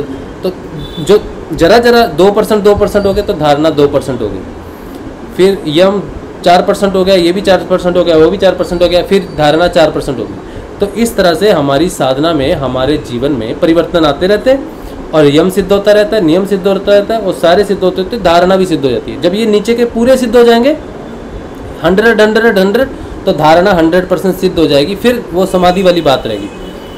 अब सूक्ष्म चीज़ देखो, जब गुरुदेव आपके जीवन में आएंगे, उनकी लाइट आपके अंदर जगेगी, आप जिस दिन चेतन हो जाओगे, जिस दिन वो संजीवनी मंत्र आपको चेतन कर देगा, उस दिन आपके अंदर यम का पहला तत्व घटित होगा। इस सिद्ध योग में सबसे पहला बदलाव, वैसे तो अजपा जाप है, वो अजपा जाप ही उस बदलाव को घटित करवाता है। तो वो होगा सत्य। यम का पहला अंग है, पहला नियम, यम का पहला व्रत है सत्य। तो आपके अंदर पहला परिवर्तन जो अजपा जाप से होगा, वो यम के एक व्रत का सिद्ध होना है, जिसे कहते हैं सत्य। वो सत्य ही फिर आगे चलता है, सारा कुछ वो सत्य ही करता है, क्योंकि चेतन सत्य है, बाकी कुछ भी चेतन नहीं है। तो चेतना अंदर आते ही सत्य प्रकट हो जाता है, आत्मा ही सत्य है। तो अब जितनी भी सच्चाई इस प्रकृति में है, वो आपके सामने आने लग जाएगी, उसी को ज्ञान कहते हैं। तो आपके अंदर अगर ज्ञान प्रकट होगा, तो सबसे पहले आपके अंदर सत्य प्रकट होगा पूर्ण रूप से। सत्य को समझने में भी 6-8 महीने लग जाएंगे, साल भी लग सकता है शुरू हो जाएगा, लेकिन उसको समझने में समय लग जाएगा, क्योंकि जो मैं बोल रहा हूँ, जो शब्द है, वो सत्य नहीं, सत्य और बड़ा है, और भी विराट है सत्य। सत्य दिखता भी है, सत्य सुनता भी है, सत्य बोलता भी है, सत्य घटित भी होता है, सत्य ही है सब जगह। ये सूर्य उगा, ये सत्य है, इसको बोलने की ज़रूरत नहीं है। तो ये बोल में नहीं आया तो क्या ये सत्य नहीं है? ये धरती है, ये सितारे हैं, ये वृक्ष है, ये सब है, ये सत्य है। मैं देख सकता हूँ कि मेरी ये पार्थिव आँखें जो देख रही हैं, वो ऊपरी कोश है, अंदर का कुछ भी नहीं देख पा रही, ये सत्य है। तो ये जो अंदर के कोश हैं, अंदर की चीज़ें हैं, उसको देखने वाला सत्य, उसको चेतना कहते हैं। तो सबसे पहला परिवर्तन सत्य में आता है, और उधर धारणा समझो 5% पक्की होगी। जैसे ही सत्य डेवलप हुआ, धारणा 5% होगी। तो यहाँ से ध्यान आपका लगना शुरू हो जाएगा, क्योंकि धारणा जैसी होने लगी, वो थोड़ा थोड़ा ध्यान भी घटित होना शुरू हो जाएगा। अब फिर आ जाएगा संतोष, फिर आएगा तप, फिर आएगा स्वाध्याय, फिर आएगा ईश्वर प्रणिधान। ईश्वर प्रणिधान तो काफ़ी बाद में आता है, ठीक है। तो फिर अस्तेय, सत्य आएगा, उसके साथ आएगा अस्तेय, उसके साथ आएगा अपरिग्रह, उसके साथ ब्रह्मचर्य में भी समय लग जाता है। फिर उसके बाद तप, स्वाध्याय, ईश्वर प्रणिधान, फिर लास्ट में ईश्वर प्रणिधान, ईश्वर प्रणिधान स्वाध्याय चलता रहता है, तप चलता रहता है, ईश्वर प्रणिधान पक्का होना शुरू होता है तो उधर धारणा पक्की होनी शुरू होती है। फिर आता है शौच। शौच को बहुत समय लगता है और शौच बिना माँ के नहीं आ सकता। अब गुरु माँ अगर सत्संग में आई है ना तो इसका मतलब है हम शौच तक पहुँच गए हैं सत्संग में। सत्य आ गया इसलिए सत्य का संग हो रहा है, सत्संग हो रहा है, ठीक है। और भी बहुत सारी चीज़ें हैं जो ईश्वर प्रणिधान है, हम गुरु की ही बात करते हैं, वो आ गया है। हम अपने जीवन को समझने की कोशिश करते हैं सत्संग से, वो तप है, ठीक है। और उससे तप, फिर सत्संग से अपने जीवन को सुधारने की कोशिश करते हैं, स्वाध्याय है। संतोष प्रकट हो गया क्योंकि हम सब मिल के चल रहे हैं, ठीक है, तो एक दूसरे की मदद कर रहे हैं, संतोष जीवन चल रहा है। तो ये चीज़ें धीरे धीरे घटित हो गई। अब जो माँ जहाँ पर आती है, जिसके बिना हो नहीं सकता, वो है शौच। शौच का मतलब होता है तन से, मन से, बुद्धि से, विचारों से, कर्म से, सब तरफ से व्यक्ति शुद्ध हो जाए, शौच। लेकिन शौच पुरुष के पास नहीं है। एक शरीर के अंदर में जो आत्मा निवास करती है उसका कोई लिंग नहीं होता। वो पुरुष का शरीर भी ले लेती है, वो स्त्री भी हो सकती है, आत्मा का कोई लिंग नहीं। तो हम इंसानों में, जैसे मेरा ये शरीर है, मेरा आधा शरीर पुरुष प्रधान है और आधा शरीर स्त्री प्रधान है। कहते हैं ना लेफ्ट हैंड स्त्री का होता है, वो बचपन में कहते थे ये पुरुष का हाथ है दायां और ये तुम्हारी पत्नी का हाथ है, इससे पता चलेगा तुम्हारी पत्नी कैसी होगी। वो बकवास चलती थी ना बचपन में। जब मैंने हस्तरेखा सीख रहा था मैं, तब लोगों ने मुझसे कहा कि लो मेरा हाथ देखो, तो मैं देखता था, मैं कहता था दोनों हाथ दिखाओ, तो कहते थे ये तो मेरी बीवी का हाथ है, ये देख के क्या करोगे। मैंने कहा तुम्हारी बीवी का नहीं है, वो तुम्हारा ही है बेवकूफ़। तुम काम कर रहे हो, तुम यूज़ कर रहे हो, तुम्हारी बीवी का कैसे हो सकता है। नहीं, मेरी बीवी का भाग्य लिखा है। मैंने कहा तुम्हारी बीवी का कोई भाग्य नहीं लिखा हुआ इसमें, उसमें भी तुम्हारा भाग्य ही लिखा हुआ है इसमें। चलो छोड़ो, वो बात में नहीं जाएंगे। तो वो क्या चीज़ है, ये स्त्री का क्यों माना जाता है लेफ्ट हिस्सा। अब हम सांस लेते हैं ना, एक होती है ईड़ा, एक होती है पिंगला, ये पुरुष प्रधान, ये स्त्री प्रधान। तो हमारे अंदर सूर्य और चंद्र, शीतलता और गर्मी, ये दोनों में बदलाव होता है। हमारा एक हिस्सा, दो हिस्से, दोनों में मिरर इमेजेस होती हैं कुछ हिस्सों को छोड़ के। जैसे हृदय एक ही है, मिरर नहीं है। जो महत्वपूर्ण है वो एक ही होगा, उसकी मिरर इमेज नहीं होगी, ठीक है। अच्छा, तो क्या कह रहा था मैं। तो ये जो, हाँ, जो शौच जो है ये प्रकट होता है, ये स्त्री के साथ प्रकट होता है। आप अपने जीवन में देखना कि कुछ जो जेंट्स होते हैं ना, उनको सफाई बहुत ज़्यादा पसंद होती है। वो घर में बिल्कुल सफाई रखना पसंद करते हैं, सफाई होनी चाहिए, बिल्कुल कोई गंदगी नहीं होनी चाहिए। उनके अंदर में शक्ति का तत्व रहता है किसी ना किसी प्रकार से, या तो वो आध्यात्मिक व्यक्ति होगा या वो इसके अंदर स्त्री तत्व की थोड़ी चेतना रहती है। वो व्यक्ति बहुत सफाई पसंद करता है। जितनी भी स्त्रियां हमारे घर में रहती हैं ना, तो आपने देखा है ना, एक्सेप्शन तो सब जगह ही होती है। अब सारी स्त्रियां सफाई पसंद करती हैं ऐसा मैं नहीं कहता, लेकिन 90% स्त्रियां जो है गृहिणियाँ, वो अपने घर को साफ़ सुथरा रखती हैं।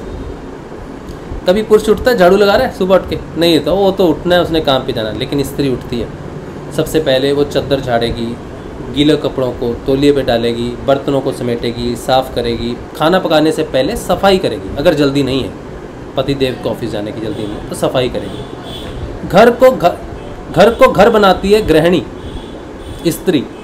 जब पति शाम को घर वापस आता, सुबह जब जाता है ना, सब बिखेर के जाता है। वो तौलिया इधर फेंका है, ये इधर फेंका है, वो उधर फेंका है, ये बर्तन है, वो बर्तन है, चाय का कप वहीं रख दिया, उठा के बेसिन में भी नहीं रखता, इतना नालायक। अब मैं अपनी बात बता रहा हूँ जो मैं था। तौलिया नहाया तो वहीं फेंक दिया, कपड़ा उतार के वहीं फेंक दिया। वो बेचारी आती है, वो टांगती है, सफाई करती है, वो कहती है मेरा घर साफ रहना चाहिए। सब तुम एक तौलिया तक नहीं रख सकते, झगड़े भी होते हैं उसकी वजह से। तो शाम को जब पति घर से काम से वापस आता है, देखता है उसको घर बड़ा साफ़ सुथरा लगता है, फिर उसकी बोलती बंद होती है। फिर इस तरह से स्त्री का घर में साम्राज्य कायम होना शुरू हो जाता है। और वो होना भी चाहिए, उसका साम्राज्य होना भी चाहिए, क्योंकि वो उसी का घर, उसी से घर है, नहीं तो घर नहीं है। 4 दिन आदमी के पास दे दो, सामान मिलेगा नहीं उसको, खुद को कहाँ फेंका था। तो ये जो मैं जो कहना चाहता हूँ, शौच जब प्रकट होता है जीवन में, उसकी पूर्णता तब आती है जब स्त्री का तत्व जो है वो जागृत होना शुरू हो जाता है। सफाई जिसे कहते हैं, आंतरिक सफाई। और जब तक शौच डेवलप नहीं होगा तब तक वो यम नियम वाली पूरी का कहानी बनती नहीं। और अगर यम नियम में थोड़ा सा भी छेद रह गया तो आपकी सारी तपस्या उसमें से निकलती रहेगी, धारणा पक्की होगी ही नहीं।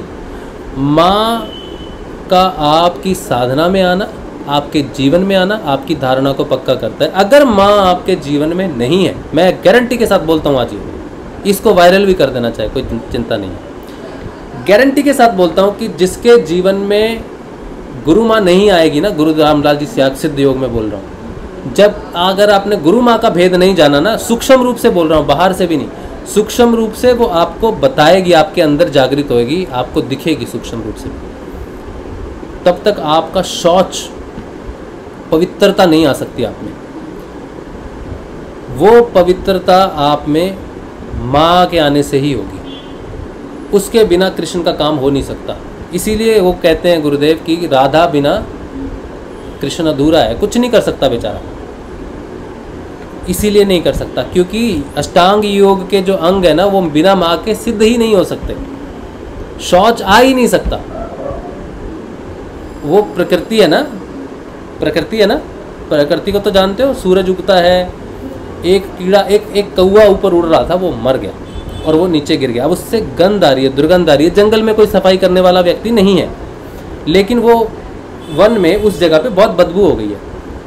माँ है वहाँ पे, माँ ने प्रकृति में ऐसे कीड़े पैदा किए हैं, चींटियाँ, छोटे छोटे कीड़े होते हैं, वो सारा उस कौवे को 2 दिन 3 दिन में खा जाएंगे, उनका भोजन है वो, और बिल्कुल साफ़ हो जाएगा वहाँ पे, बाग पिस हरा घास हो जाएगा, कोई बदबू नहीं, कुछ नहीं। तो ये सफाई किसने की? आपने की, मैंने की, या कोई वन विभाग का व्यक्ति गया तो उसने झाड़ू लगाया, पोछा लगाया, साफ़ किया? नहीं किया। किसने किया साफ़ उसको माँ प्रकृति ने किया। इसी प्रकृति के अपने आप संचालित होने को कहते हैं कि माँ अपने आप को, कहते हैं ना कि पर्यावरण कंट्रोल में रहता है अपने आप। सुबह हवा इधर चली, शाम को उधर चली, इधर से गर्म हुआ, उधर से सर्दी आ गई, फिर बारिश होगी, फिर अनाज उग गया, फिर सफाई होगी, और जब पाप बढ़ जाता है तो माँ भूकंप देती है ऐसे करके, और वहाँ भी सफाई हो जाती है। वो हर तरह की सफाई जानती है। इसीलिए शौच जो है वो तब आपके जीवन में सिद्ध हो जाएगा जब आपके जीवन में माँ का आना हो जाएगा। इतना महत्वपूर्ण है। माँ के बिना वो सिद्ध, जो अष्टांग योग के नीचे में नियम के बीच में शौच नाम है ना, वो छेद ही रहेगा, भरेगा ही नहीं, और वो रहेगा, वो लीक होता रहेगा, तो धारणा पूरी होगी नहीं। धारणा पूरी होगी नहीं तो आप ध्यान में, गहरे ध्यान में नहीं जाएंगे और ना ही समाधि में जाएंगे। क्योंकि समाधि किसके साथ लगानी है आपको मालूम है? समाधि किसके साथ होगी आपकी समाधि प्रकृति के साथ ही होगी। आपने प्रकृति का ही रहस्य जानना है समाधि में, कि प्रकृति है क्या, प्रकृति के गुण क्या हैं, प्रकृति से त्रिगुणात्मक शक्ति क्या है, गुण क्या है, अहंकार क्या है, अविद्या क्या है, विद्या क्या, ये आपको ये बताएगी माँ। ये माँ बताएगी आपकी गुरु बन के, तब ये आपकी गुरु होगी। उस समय गुरुदेव की कृपा से ही माँ जागृत होगी।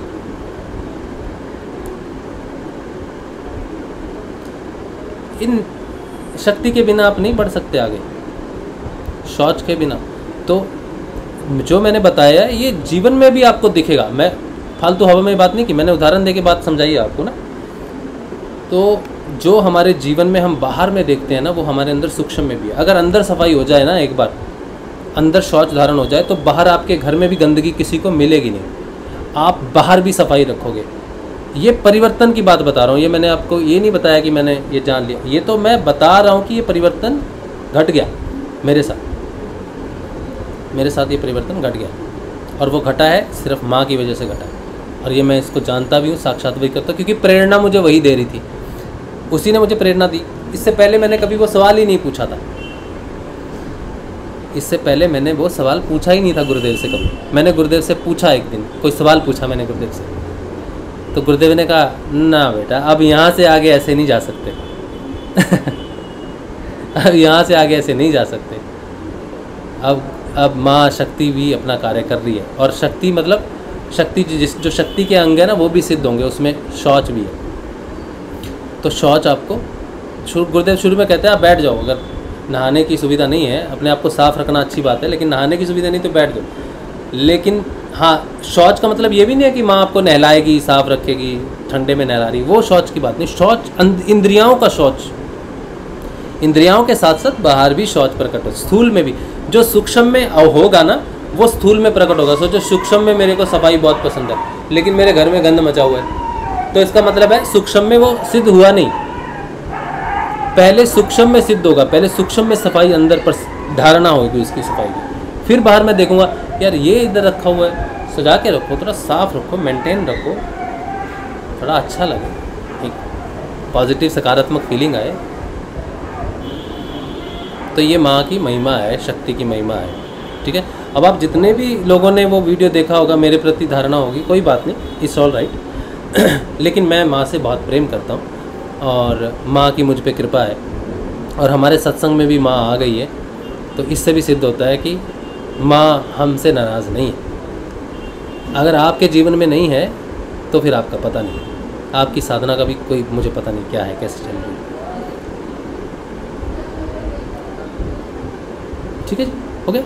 तो आज का सत्संग यहीं पे रखते हैं। आज के सत्संग में हमने बात क्या की, शुरू में पता नहीं क्या की थी, चलो मैं देखूंगा क्या बात हुई है। बस ये रही कि आज हमने माँ की भी बात की है, गुरु पूर्णिमा की बात की है, और सिद्धियों की बात की है, काफ़ी कुछ हमने बात की है। इसके लिए मैंने एक सत्संग ग्रुप में एक प्रश्न डाला था कुछ दिन पहले। सत्संग ग्रुप में मैंने प्रश्न डाला था कि मृतलोक में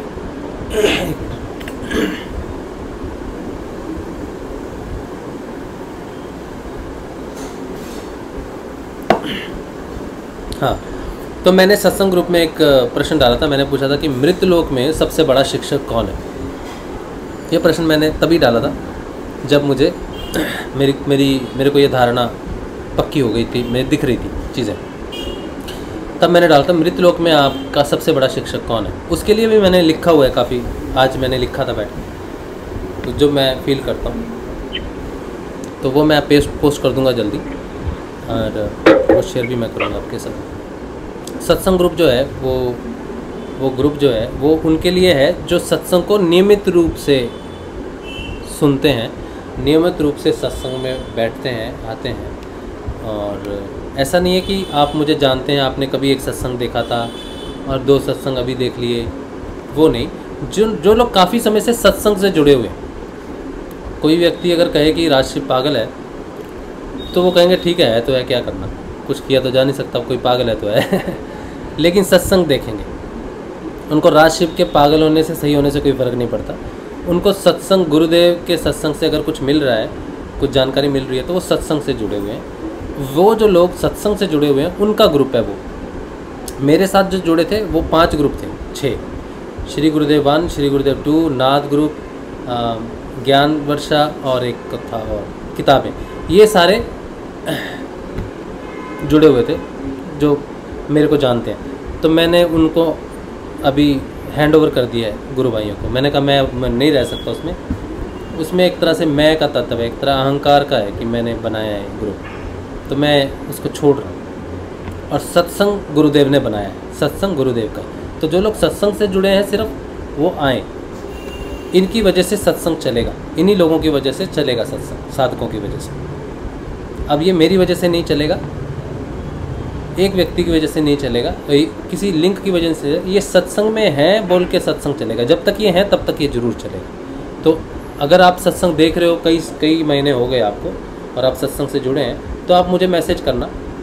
अब सब मैं जानता हूँ कोई लोग देखते भी हैं, रिकॉर्डिंग भी देखते हैं, लेकिन अब उन्होंने कभी मुझे मैसेज भेजा नहीं कि मुझे जोड़ो, तो मैं ज़बरदस्ती किसी को नहीं जोड़ रहा अपनी तरफ से। जिसको जुड़ना है सत्संग में वो मुझे मैसेज भेजे, जिन्होंने कहा मैंने उनको जोड़ दिया।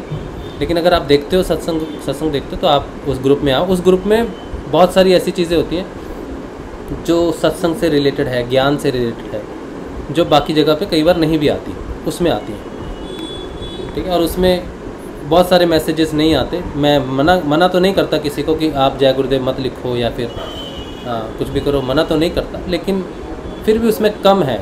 जो लिखता है 1-2 लोग लिखते हैं, कोई बात नहीं, लेकिन कम है उसमें। किसी ने कुछ लिखा, किसी ने कोई कविता लिखी, किसी ने कोई बात की, उसके लिए जय गुरुदेव तो लिख ही सकते हैं, बिना वजह क्राउडेड नहीं करना है उस ग्रुप को, यही है बस। तो आप आ सकते हैं, मुझे बता देना अगर आप सत्संग देखते हो, सत्संग से जुड़े हो कई महीनों से, और अगर आपको नहीं हुए 3 महीने नहीं हुए तो 3 महीने आप सत्संग देख लो, आप जान लो कि सत्संग क्या है, कोई प्रभाव कर भी रहा है, बदलाव कर भी रहा है कि नहीं कर रहा। अगर अच्छा लगेगा तो कहना कि फिर बता देना मुझे, फिर मैं जोड़ दूँगा। क्योंकि सत्संग ग्रुप में आप एक बार आए और फिर अगर आपने सत्संग ग्रुप को छोड़ा तो वो एक तरह से ऐसा फील होता है कि हमारे सत्संग में कहीं कुछ कमी है। अगर कोई मेरा ग्रुप छोड़ के जाए तो मुझे लगता है कि मेरे में कोई कमी होगी, फील होता है कि इसको शायद कोई बात पसंद नहीं आई, अब ये छोड़ के गया तो मेरे को छोड़ के गया क्योंकि मेरे ग्रुप में था। लेकिन कोई व्यक्ति अगर सत्संग को छोड़ के जाता है, सत्संग ग्रुप को छोड़ के जाता है, तो मुझे कमी सत्संग में दिखेगी। मैं सत्संग में ढूंढने, मेरे में नहीं ढूंढूंगा मैं, क्योंकि मेरे से तो आप जुड़े नहीं, आप तो सत्संग से जुड़े। तो सत्संग ग्रुप अगर छोड़ दिया तो मैं ये मानूंगा कि सत्संग में इन व्यक्तियों को कोई समस्या हुई है। तो मैं ये कोशिश करूंगा कि सत्संग, तो उस ग्रुप को छोड़ने का मतलब होता है आपने सत्संग को छोड़ा है। मैं ये नहीं कहता कि आपके जीवन से सत्संग चलेगा, बहुत जगह पे सत्संग होते हैं, मंद भागवत, राम कथा में कभी कोई दोष नहीं होता। नहीं, मैं तो जानता हूँ इस बात को, मैं तो इस बात को जानता हूँ, लेकिन मैं कह रहा हूँ कि अगर आप वो ग्रुप ज्वाइन कर लो कि वो एक व्हाट्सएप का ग्रुप है, सिर्फ इस भाव से अगर ज्वाइन कर लो और बाद में वो ग्रुप छोड़ दो कि आपने व्हाट्सएप ग्रुप छोड़ा है, तो आपने तो ग्रुप छोड़ा है, लेकिन वो ग्रुप नहीं है, वो सत्संग है। वो ग्रुप में भी वो लोग जुड़े हैं जो सत्संग से जुड़े हैं। तो कोई व्यक्ति अगर सत्संग छोड़ के जाता है ना, तो वो एक पॉजिटिव वाइब्रेशन नहीं है, वो कहीं ना कहीं या तो सत्संग से नहीं जुड़ा था या उसको कोई सत्संग से समस्या हो रही है। मैं वो बात कर रहा हूँ, मुझे तो पता है कि सत्संग में दोष नहीं है। सत्य में अगर दोष हो गया तो फिर तो बेड़ा गर्क हो जाएगा सत्य में कोई दोष नहीं होता, लेकिन इसीलिए मैं ग्रुप्स में सबको ज्वाइन नहीं करवाता हूँ। जो कहते हैं ना मुझे ज्वाइन करवा दो, ग्रुप में ज्वाइन करा दो, मैं कहता हूँ 3 महीने सत्संग देखो, लगातार रिकॉर्डेड देखो, लाइव देखो, कोई दिक्कत नहीं है, लेकिन समझ लो कि ये सही चल रहा है आपके लिए, सही हो रहा है आपके लिए, तब आप आओ उसमें, तब ठीक है। ये वो बात मैं कर, कम होंगे कोई बात नहीं, लेकिन वो अब 2-1 लोगों ने छोड़ा है, एक नहीं छोड़ा है वैसे तो देखा जाए, ठीक है। तो अभी बाकी किसी ने नहीं, बाकी तो 2 नंबर थे तो ठीक है,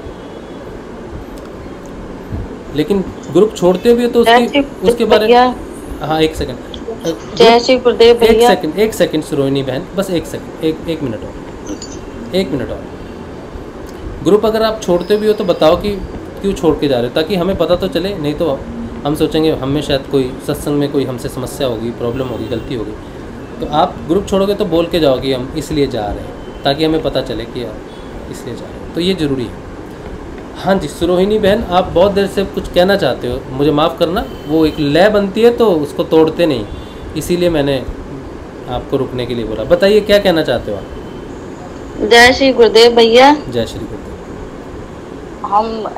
हमको भी जोड़ लो सत्संग में, और क्या कहते हैं उसमें ग्रुप में। आप सुबोध जी की वाइफ हो क्या? नहीं, हम प्रतिमा बोल रहे हैं सर। ओ अच्छा, बेटी का मोबाइल है। हाँ। कहाँ गायब थे नहीं, वो खराब हो गया था, तो वो क्या कहते उसका बच्चे का मोबाइल, तो हम इससे देख लेते, फिर बहुत दिनों में आपका जो वीडियो बंद हो गए थे। उस दिन हमने आपका जो नंबर वो लिंक मांगा था ना, अब व्हाट्सएप पे ग्रुप में ज्वाइन नहीं है ना हम, और ना किसी किताब वाले में है, तो और ना सत्संग में। तो सत्संग सुन रहे हो आप, मुझे पता है सत्संग तो आप काफी समय से सुन रहे हो, तो आप जिस फोन से आपने जुड़ना है ना, उस फोन से मेरे को मैसेज देना, ठीक है? नहीं तो इसी पर जोड़ दो भैया। हाँ तो आप मुझे मैसेज तो दोगे, आप जब मैसेज दोगे ना मुझे, तब तो मुझे पता। इसी नंबर पे नहीं जुड़ेंगे ग्रुप में। ये नंबर कौन सा है? ये गूगल मीट पे नहीं नंबर दिखाता ना, ये तो गूगल सुरोहिनी वाला ये नहीं, आपका नाम दिखा रहा है, लेकिन आप फोन पे नहीं दिखाएगा ना, ये तो कंप्यूटर पे चल रहा है, इसमें आपका नंबर सेव नहीं हो सकता। वो अच्छा। आप मुझे मैसेज करना मेरे नंबर पे, अपना नाम लिख के प्रतिमा लिख देना। आपका नाम सुरोहिनी है? सुरोहिनी बेटी का नाम था सर। हाँ, तो प्रतिमा किसका नाम था? हमारा नाम अच्छा। था प्रांजल के मोबाइल से करते थे पहले। यार कंफ्यूज कर रहे हो, आपका नाम क्या है? आप बेटियों के नाम बताते हो ना, वो मेरे को याद नहीं रहते। आपका नाम क्या है? प्रतिमा। हाँ, सर आपका नाम है प्रतिमा, वही मैं बोल रहा हूं। आपसे बात करते थे, मुझे याद है, मुझे सब कुछ याद है, आपकी अनुभूतियाँ याद हैं, आपका एक्सपीरियंस याद है, पिछले साल का सब याद है। मैं सिर्फ ये कह रहा हूँ कि आप अपने नाम से मुझे मैसेज करना वो व्हाट्सएप से कि मैं प्रतिमा, जी सर, जी सर, इसलिए मैं कह रहा हूँ। हाँ, और यही कह रहे थे कि आप जामशेद जाओगे तो गुरु माँ के दर्शन हमको भी करा देना, क्योंकि हम तो अब जब से बेटी खत्म हुई तो नहीं कहीं जाने का मन करता, और जहाँ सफर भी नहीं कर पाते, बहुत उल्टी आती हैं ये सफर में। अच्छा, कोई बात नहीं, कोई बात नहीं। मैं तो आप ही माध्यम से हम आज तक मतलब जे फलाना धाम के भी दर्शन आप ही के माध्यम से किए हमने, सब जगह के। अच्छा अच्छा, बहुत अच्छी बात। मैं कोशिश करूंगा, मैं बिल्कुल कोशिश करूंगा। मैं तो लाइव करता ही हूँ, मैं तो यही कोशिश करता हूँ कि जो मुझे प्राप्त हो, मेरे साथ जो भाई बहन जुड़े हुए उनको भी प्राप्त वही चीज़ें। तो हाँ सर, तो हमको बहुत एनर्जी मिलती है जब से बेटी खत्म हो गई, तब से हम बहुत कम मतलब कहीं आना जाना बंद हो गया तब से। कोई बात नहीं, कोई बात नहीं, आप आराम करो, घर में रहो। मैं जितना हो सकता है वो आपको रिकॉर्डेड या लाइव आपको दर्शन जरूर कराऊंगा अगर मैं वहाँ जाता हूँ। मैसेज कर देंगे नंबर का, तो आप सर हमें ग्रुप में जोड़ लेना। जरूर जरूर जोड़। आप अपनी सेहत का ध्यान रखो, ठीक है? जी सर, जी सर, ठीक है। चलो, जय श्री गुरुदेव। जय श्री गुरुदेव सर, जय। चलिए, तो अब जो है YouTube पे मैं एक बार देख लेता हूँ, अगर किसी का कोई प्रश्न होगा तो ठीक है, नहीं तो फिर आज के लिए तो हो गया।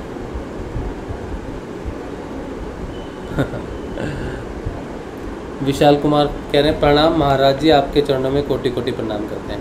आप गुरुदेव जी को प्रणाम करके लिखिए जय गुरुदेव, वो मुझे ज़्यादा अच्छा लगेगा। तो आप जब भी मैसेज देंगे विशाल भाई, आप लिखेंगे जय श्री गुरुदेव, जय श्री दादा गुरुदेव, बस यही मैसेज आप देंगे। आप ये महाराज जी प्रणाम, ये सब शोभा नहीं देता, मुझे सुनने में अच्छा नहीं लगता ये सब।